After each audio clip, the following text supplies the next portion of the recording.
You ever look in the mirror and say, who am I? Who is that person in the mirror? Sometimes we come to church and we ask the same question. Who is that person sitting next to me? Or we come to church, if it's a new church that we are checking out, we say, who is that person standing up there behind the pulpit? Who's the worship team? And then we ask other questions like, what's their vision? What's their purpose? Why do they exist? Why are they here? Who are you is a question all of us are always asking. Now, we've been looking forward to this fall season with great anticipation. Not looking forward to the snow, not looking forward to scraping the windshield, but looking forward to ministry that would happen in this fall. And this is the fall season of identity in Calvary Temple, planning for a long time for this great, great month that is now upon us. So we're always asking the question, for those that may be here this morning and you're checking out our church, we want to share with you the season of identity of who we are so you may make an informed decision. If you're new to town, you may be checking out different churches, you need to check churches out very good. You need to know what their goals is, what their vision is. You need to know what they stand upon, what their doctrine is. And so we want to share with you who we are, just a brief touching points. There's many, many other areas we could go into, but we're briefly going to share on who we are as a church so you can make an informed decision of whether God's leading you to be a part of this church family or not. So last Sunday, I shared with you that we are a family church. We are related by blood. We often hear that, we're related by blood. But when you come to the cross of Jesus Christ and you recognize that Jesus died on the cross for your sins and for my sins and for the sins of the entire world. He shed his blood for us. And when we come to the cross and say, Lord, I recognize your blood was shed for me, and I come before you, and I give you my life, I give you my all, take away my sins, make me a brand new creature. He does that. Everything becomes new, and then he wants to put you in a family, the body of Christ. And we are related by blood. And that's what I shared with you last Sunday. We're a family church.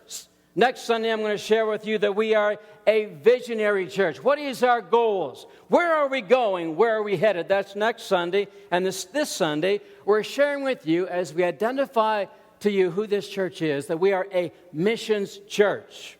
I learned a long, long time ago. I've been in ministry now for a little over 30 years. It took me a long time to get this, but I finally got it.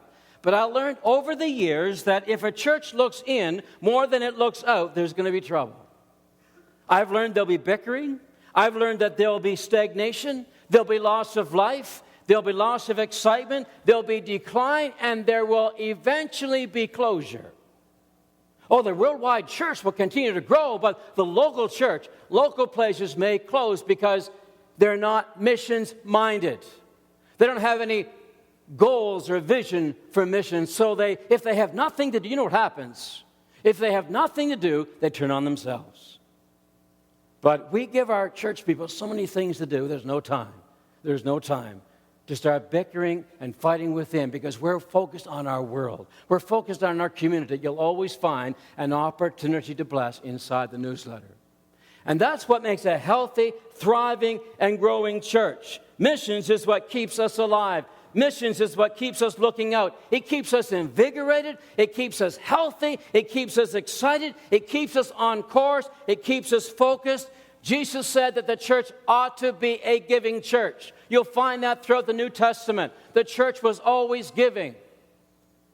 In fact, he said to his disciples, go into all the world. And he said that to his disciples, but he said that to his followers from generation to generation down through the years. Go. And didn't the Holy Spirit come down in an upper room as they were gathered and as they prayed? The Spirit of God came down, and they didn't stay in that room, but they went out. That was the birth of the church. They went out and they began to minister. They began to be missions-minded, and that's why the church grew, and that's still why the church will grow today, when a church is not only sees missions, but does missions and seizes those missions opportunities. And I believe that we have learned as a church that God always has a bigger shovel than ours. So when we shovel out, and we prove this over and over again, the more money we give to missions, the more God seems to bless us. And the more things we do, to bless others in our community or around the globe, the more God seems to bless us in our church. That's because there's a law that God has given us in the Bible. He said, give, and it shall be given to you. Good measure, pressed down, and shaking and running over. And we've proved it over and again that the more we give, so why would I not want us to be a missions church? I don't want to sit back here and say, God, give me, give me, give me. But I want to stand here and say, let's go, let's go, let's go. Because I know the more we go and the more we do, the more God always seems to shovel it back, and he's got a bigger shovel. And it'll happen in every area of your life. And so today we're sharing with you that we are a missions church, and we just want to take one snapshot of a missions journey or a missions trip that our youth group took this past summer. Pastor Ruth and Pastor Nikki took 26. You said like there were 28 that started, but 3 dropped out, and then we're down 25? No, they just flew down and flew back. They'll explain all that to you. It's not that we left 3 down there, but they came back by alternate means of transportation. We're thrilled. You fill them in. I just like to set you up. Let's give them a good hand as they come. They're going to share about the mission trip they had this past summer. That was a great setup. We had a few that were coming and going during the course of the trip, so we were at our lowest point 25, our fewest in number, and our highest point 28. But I'll show you a picture of our team this year. This was our team that went to Mexico for our summer missions, and lots of them, it was their first missions experience, first experience being a missionary. And it was a lot of great adventure. If you're bored, you just need to do something. Okay, let's see the next slide. We had prayer in the morning in the church parking lot as we were getting ready to go, which is the way that we like to leave. We like to know that we are going in the hands of God. And it's the only way that I would go personally. Because, as you know in life, there are just way too many things that could happen. And we are not in control of any of those things. And not to say that things don't happen with God in our lives, but it's so great to know that he's walked before us. So we start with prayer, and we definitely felt the hand of God with us all through our journey. It was just wonderful. So we start out in the vans, looking pretty bright and cheery and happy, and everybody's good to go. But within a few hours, I look back, and this is what I see. And that is, for some of them, that was pretty much the entire trip. And I just think, man, you guys are missing all this good scenery around you. But some of them, when they hit the road with a pillow, that's what happens. With the exemption of the person who's driving and the person sitting beside the driver. They have to stay awake. But anyway, we've been taking these trips since 2001, and I want to give you a brief history on how it's kind of all come about.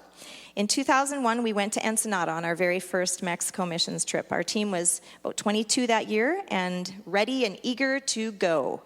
I was actually, I'm not going to lie, crazy scared because I had never been on a trip like this myself. I've been on lots of holiday trips, but not a trip like this, and especially not led one. But God had it all figured out even when I didn't. We went with a ministry called Mexico Outreach that is run through Azusa Pacific University in California. And they take groups of young people into Mexico 3 times a year, and we connected with them in one of their summer trips, and there's hundreds actually of young people that come from all over the States and a few from Canada, and you go and camp on a piece of property that they have, and they connect you with a local church.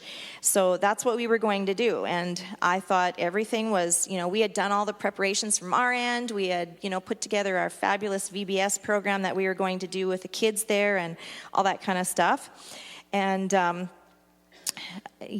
when we got there, to my shock and horror, I discovered that we were supposed to bring our own Spanish interpreter. I thought they provided one for us. because in the registration it said interpreter, and there was a cost for the interpreter, which I paid, but apparently that was me bringing our own interpreter. But yeah, so we didn't have one. And and honestly, nobody spoke Spanish on our team. The most we knew was, I guess, baño, bathroom, you know that. And hola, hello. And that's really it. And so I learned real quick we were in for trouble, because we had this great program to play with these kids and everything, but we had no one to interpret for us. So we prayed, and God provided a miracle. The first day of our missions experience was it was Sunday, and it was to attend the church service with our partner church that Azusa had arranged for us. And so we went to the church, and we all kind of sat in one section, and everything's in Spanish, and we're just smiling and nodding and sort of pretending like everything's okay, and this is what we expected, and feeling really lost at this point. And as the pastor started speaking the message, a man came and sat in front of us, and he started to interpret for us in perfect English. And I was like, okay, don't know who you are, but if you're an angel, I accept this. This is awesome. And at the end of the service, we met this man who was a stranger to us, and he told us that he pastored a rehab center just down the street, not very far from the church. And he had we explained our situation. We're here to do this VBS program. We have no interpreter. And he was like, well, you know what? I've got a couple guys in the center right now that speak English. Maybe they could interpret for you this week. And we're like, yes, that's awesome. So there started our God connection. We had no idea what we were doing, but God had it all figured out. So he arranged to have a couple of the men from the rehab center work with us all through the week, which was such an incredible blessing to them. I had no idea. But these guys came from really destitute kind of lives, had been in trouble, been on drugs, and been through everything. And were really just feeling like the lowest of the low, and felt like there's no way that God could ever use them. They just had no good in them. That's how they saw themselves. There was nothing that they could give to God that would be worth him using. And here they were being used as interpreters for our kids program. And they wept, literally, telling us how thrilled they were to do this. It was so moving and touching for us. It was a miracle for us to have them, but it was also God pouring something so amazing back into their lives through these little kids' stories. It was beautiful. So we did the VBS in the day, and we also would go and we offered our services to paint some houses for this church, and they would set us up. And one of the houses that they sent us to, ironically, was this men's rehab house that was not very far from the church, and it was so small.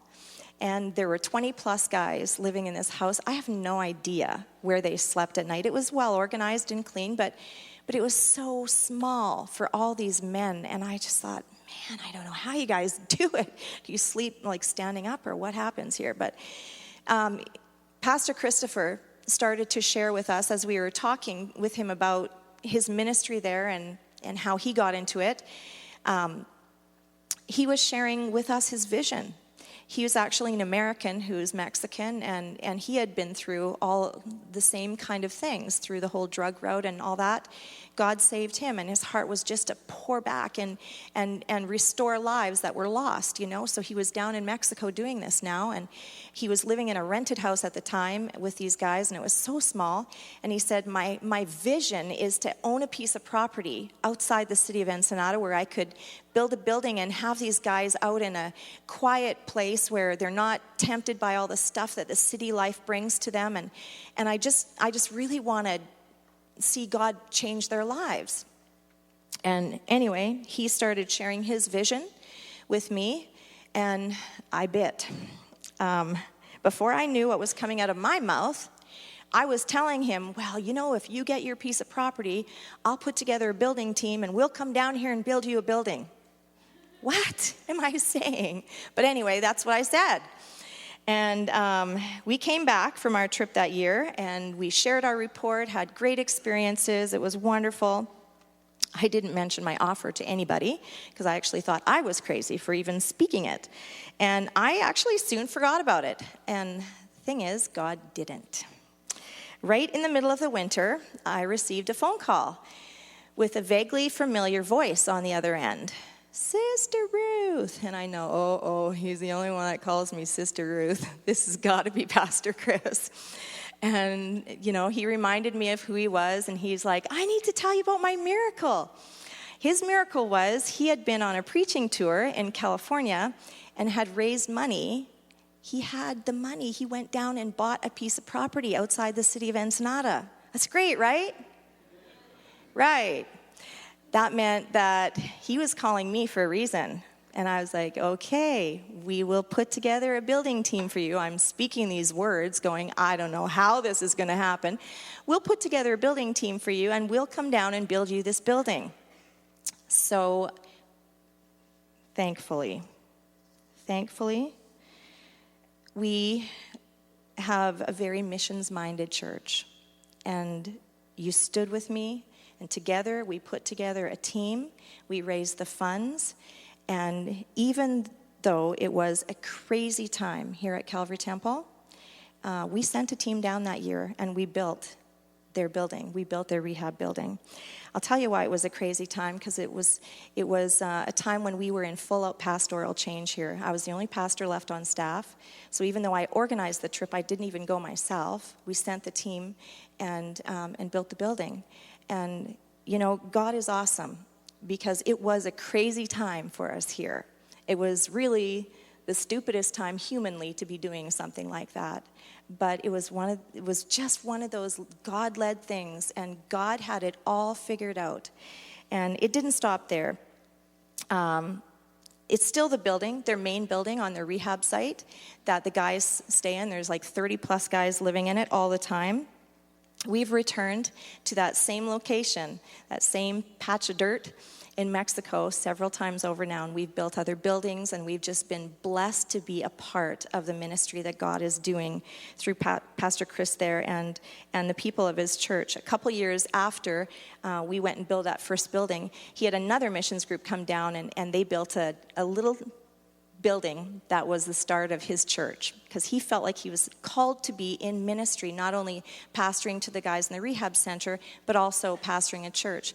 The church has been added on to 5 times now, and their congregation on Sunday morning is over 275 people worshiping together. It's just wonderful to see what God has done, and they've done their own missions trips. They do their own children's outreach. It's just so cool to see what God has done there on that patch of dirt in Mexico. And I can tell you that the story is not over for Pastor Chris.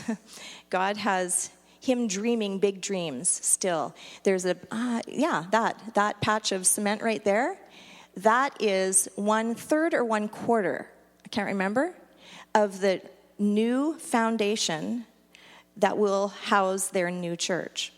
That's a big piece of cement. And they're believing God for the funds to complete that and for the people to fill that. He just doesn't stop dreaming. And God just keeps pouring this stuff into his heart, and he just keeps going with it in faith, walking the road. And we truly felt blessed. We feel blessed every time we go and get to be a small piece of what God is doing there. It is an amazing thing to see happen in front of your eyes. This week, Pastor Chris is actually in Manitoba.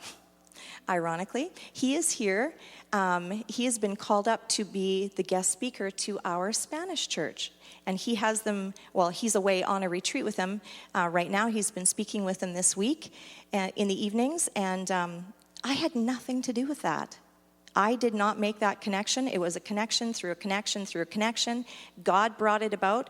But isn't that so ironic that he is here speaking to our own Spanish church this weekend? I love that. God just arranges things so beautifully that we just sit back and go, wow, who could have thought that? Who could have made those connections except for God? His plans and his ways are always bigger than ours. We did a VBS program with the kids this year, and we also, we of course feed them every time we go, and that's lots of fun. And if you can just head to that slide with the balls, we took these mission balls that many of you saw earlier in the summer. They have they're just covered in scripture and the full salvation story on them. And we did a soccer camp in Ensenada with the kids, and we left 100 soccer balls there in Ensenada, and then we took 50 more to Vicente with us. But the kids just had so much fun with them, and they were so treasured by these kids. They just loved them. And for me, knowing that they were taking this piece of equipment back to their homes where their whole family could read the salvation message on this soccer ball was absolutely delightful to know. I was just praying, like, God, save their entire household, and may it spread around just from a soccer ball. It was just wonderful to be a part of, and we were so blessed to be a part of what happened there.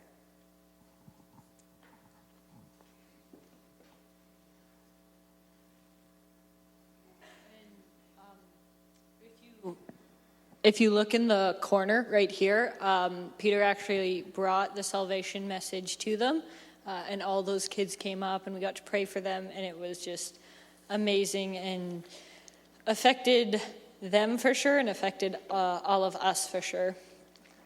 So before we had gone down to Ensenada, we went to the Dream Center. It's a place in Los Angeles that we've had the privilege to serve at previous times when we've gone. This time we, just how the trip worked out, we were able to do a tour, and it was amazing. This place called the Dream Center, it was originally just this big hospital that ended up closing down in 1989.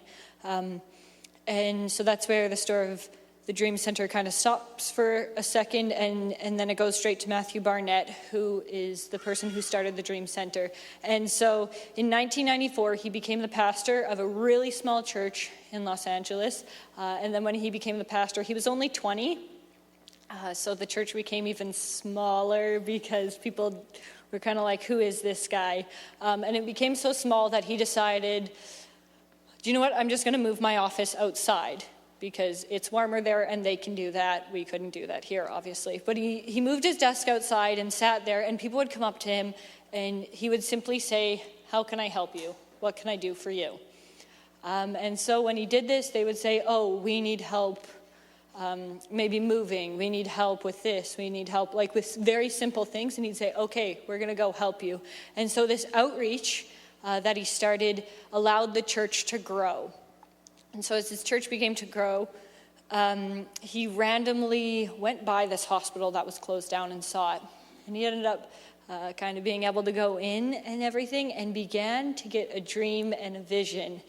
And he knew his dad had this same vision, that they wanted to reach the people of Los Angeles, that they wanted to reach the unloved, those people who were on the streets, those who were homeless, who had nothing to feed themselves with, and he wanted to tell them about God. And so he noticed this place, and he had approached them, and they had already significantly brought down the offer to $10 million.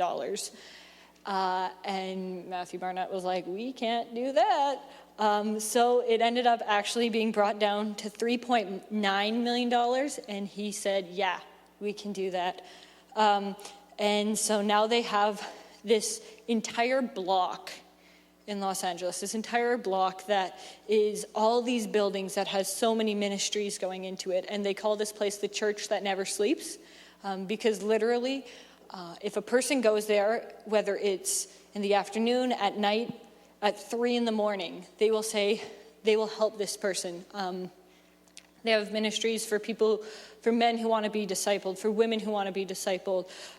They have a feeding program where they go out and they feed people. They have a feeding program where people come to them. They have an area for those who are involved in human trafficking. They have an area for families who who need a restart. And in all these ways, they're serving the community, loving them, but also being able to show them Jesus.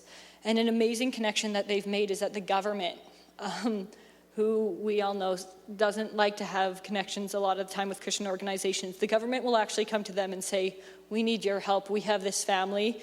Can you help them?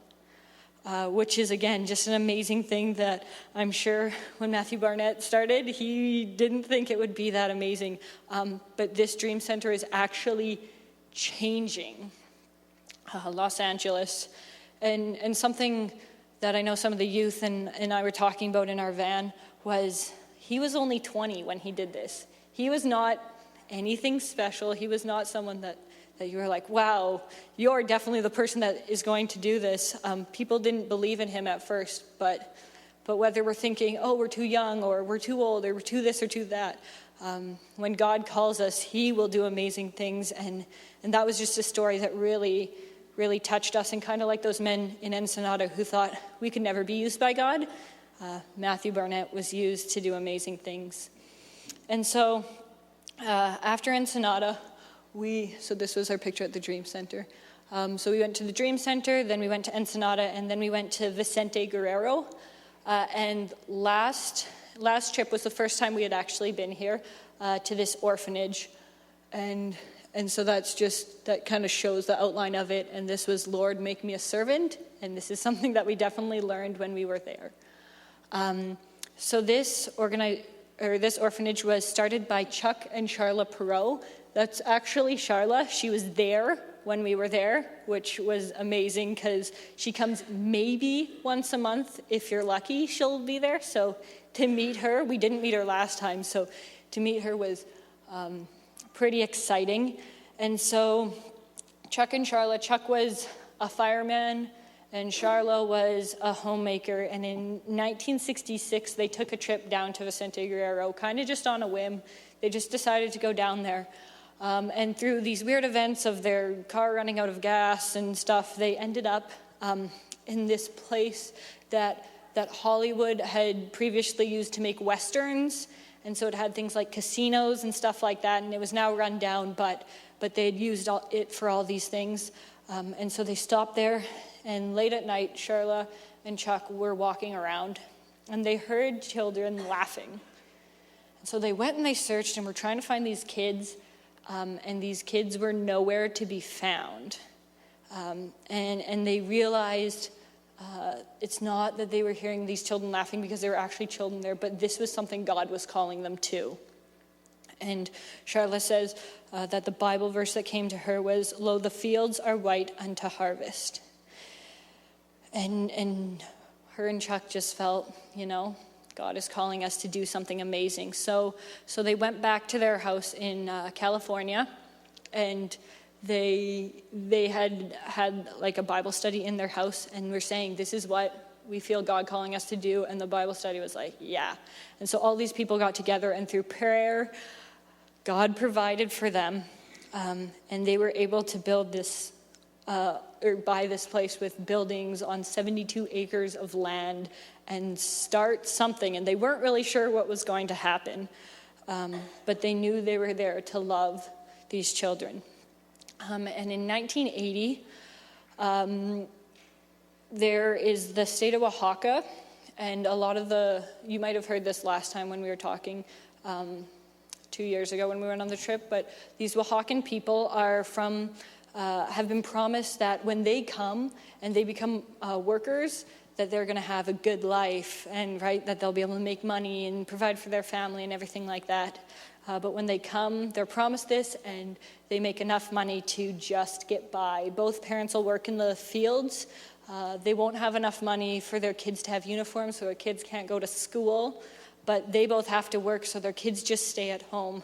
And so when this happened, Chuck and Charla were like, we got to do something for these people. And so they have had this passion for these Oaxaca people. And so same time that these migrant workers started coming up in 1980, missionaries started continuing to be sent down there, and they were able now with the help, they're able to run so many ministries to help these Oaxacan people and other people in Mexico. And so some of the ministries are, there's the orphanage and nursery to 90 children. They have the largest macadamia nut orchard.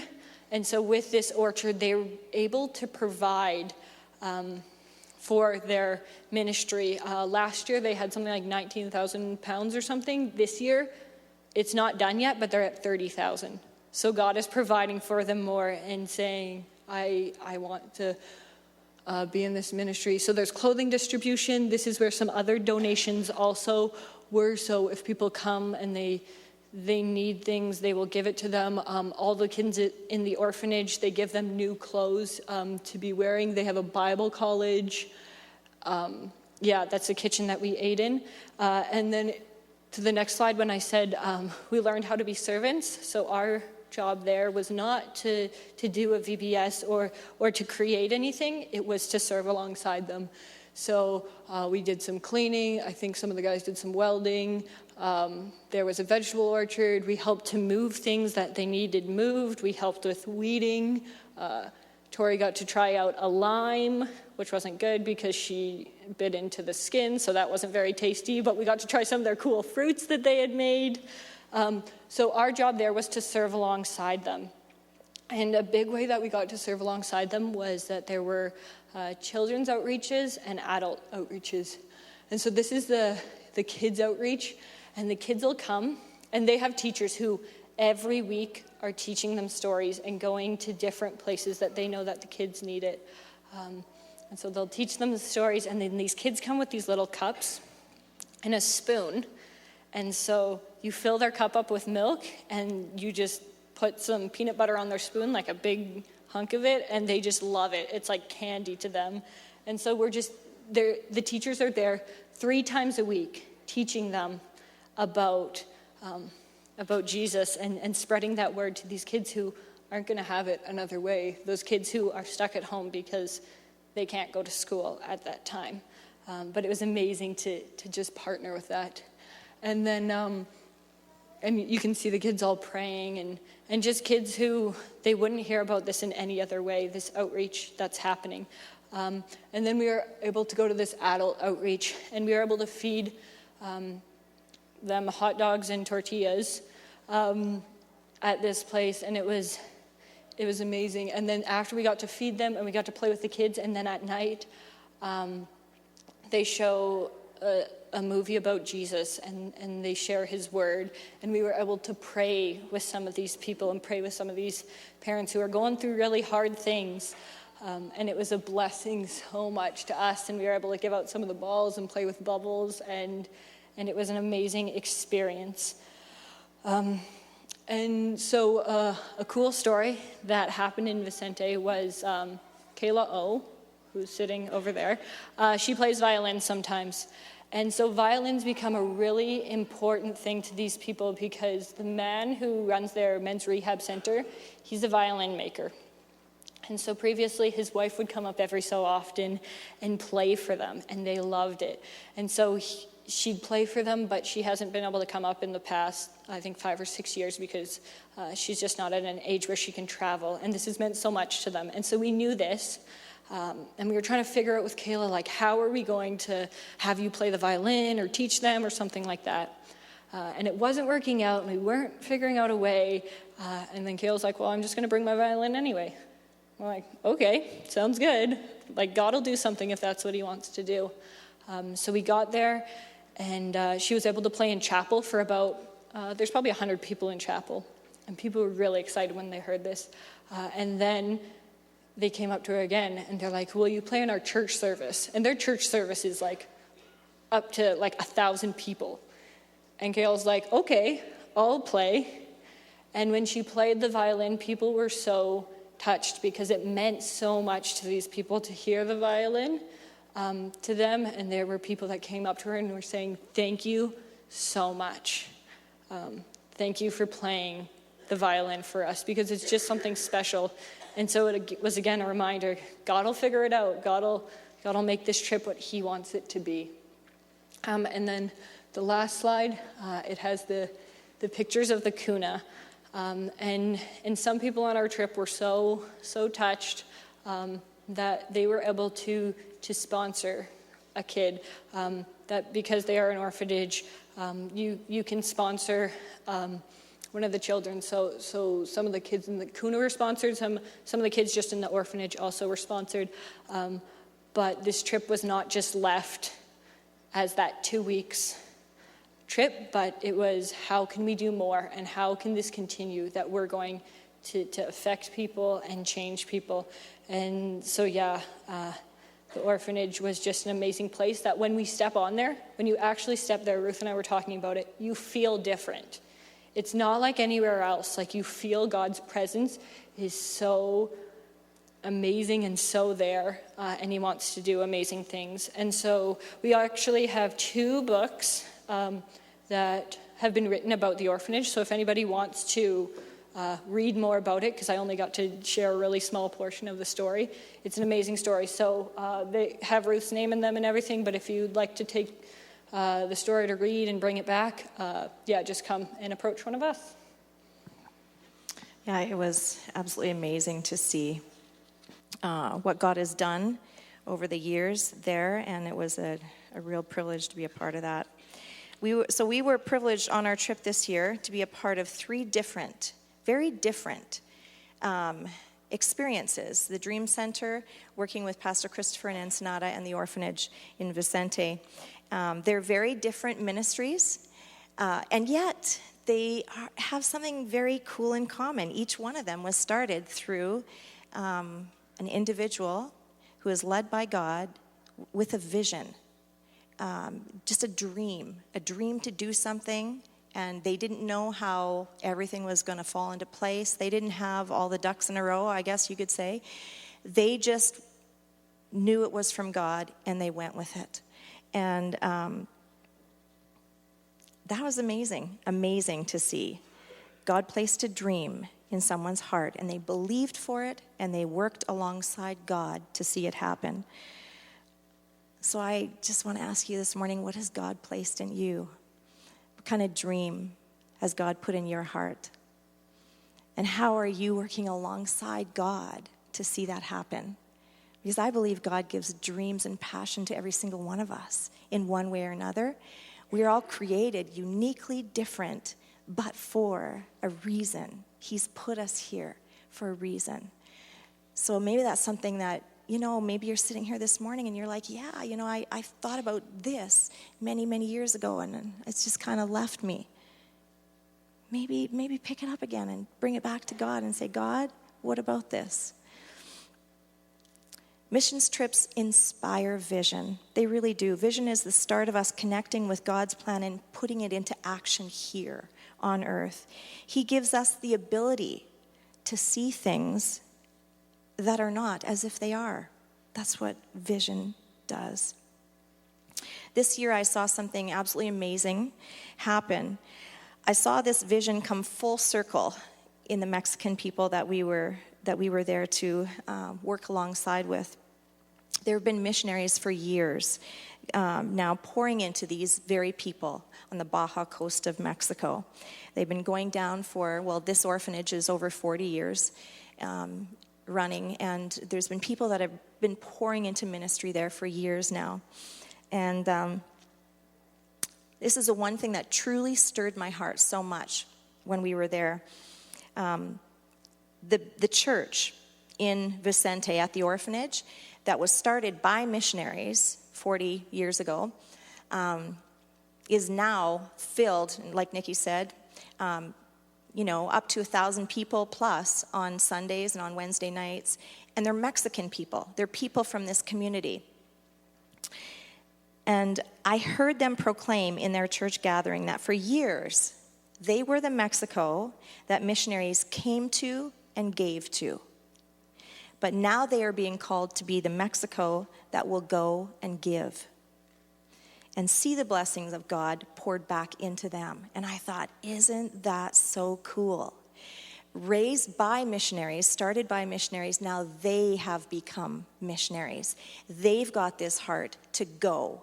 And they are raising money. We heard reports when we were there of their own missions trips and things that they were going and doing because God was calling them to go to backwoods people in Mexico that nobody else knew about. And they were going and ministering to those people. And I thought, man, God, this is so cool. You've brought this full circle. This was started by missionaries. Now they have become the missionaries. And they're passionate. Oh, man, you should hear them pray and talk about their missions and the callings that God is putting on their heart. They're passionate to go and serve God in these ways. And they're raising money and they're putting together from their very, very meager resources, believe me. They're putting the resources together to go. And it was awesome, but also extremely humbling because I just think, wow, we've been blessed where we live. We've got so much. God, what are you calling us to do? And how can we live out the vision and this passion that you're calling us to live with here in Brandon, around us, and go into the world? I'm so glad that I have the privilege of being a part of a missions-minded church. I know that when we go and refresh others, we ourselves always will be refreshed as a result.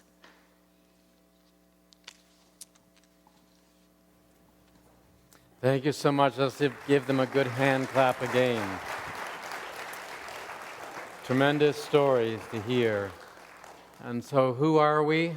Calvary Temple, we are a missions church. We just believe in missions because we've seen what happens when we do missions.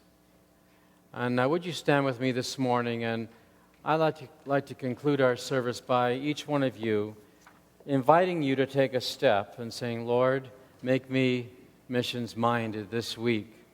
I just pray that you've been challenged this morning to do what you can do for the Lord, no matter where you're at. Bloom where you're planted. Many of us sometimes are guilty of saying, but Lord, I can't because of this. And we look in the mirror and say, I don't have. And God wants you to look in the mirror and say, you do have. You do have. You're unique. You're special. You're an individual that I made, and I want to use you just the way you are. There's a hymn that I remember singing as a young boy back in Nova Scotia, and it's just entitled, Make Me a Blessing. It says, out on the highways and byways of life, many are weary and they're sad. Carry the sunshine where darkness is rife, making the sorrowing glad. Make me a blessing out of my life. May Jesus shine. Make me a blessing, O Savior, I pray. Make me a blessing to someone today. If you pray that prayer, God will certainly answer that, and God will take you to people where they need to hear the gospel, they need a hug, they may need a smile, whatever they need. God has gifts available to come by their wayside. So Lord, as we close this service, we are conscious of what happens when we have a mind that is filled with missions. And Lord, this church stands here today because it had a heart for missions over the years. And this congregation today has just heard one example of what we've done in the missionary ministry area. And my God, the stories are yet to be written. The stories are written this week of what you will do through our people as we go into our city. We don't have to go to Mexico to be missions-minded. We just have to step outside our doors of our home and be conscious and praying every day, Lord, make me a blessing. Make me a blessing to somebody. May I come across someone's path that needs to hear about the love of the Lord Jesus Christ. So, Lord, use us. And we stand here today. We just want to commit ourselves again. I commit myself again to you. Saying, Lord, make me in my way, the way you made me, that I can be a blessing to somebody else. And, Lord, I just pray that as we go, we can be a force that can actually change our city. And so, God, we give ourselves to you this morning. We admit that we're nothing without you, but with you, we can do something special and unique. So we thank you for the opportunity. We commit ourselves to you, Lord. And if you're here this morning and you would like someone to minister to you, If you have a specific need you've come to church with, you want someone to support you, come alongside of you and lift up your need before the Father, then we invite you as we sing a concluding song just to step out in the aisle and make your way down here to the front. And we'll be here to greet you. We'll be here to pray with you. We'll be here to support you. May the Lord richly bless you and make you a blessing this week. You're dismissed.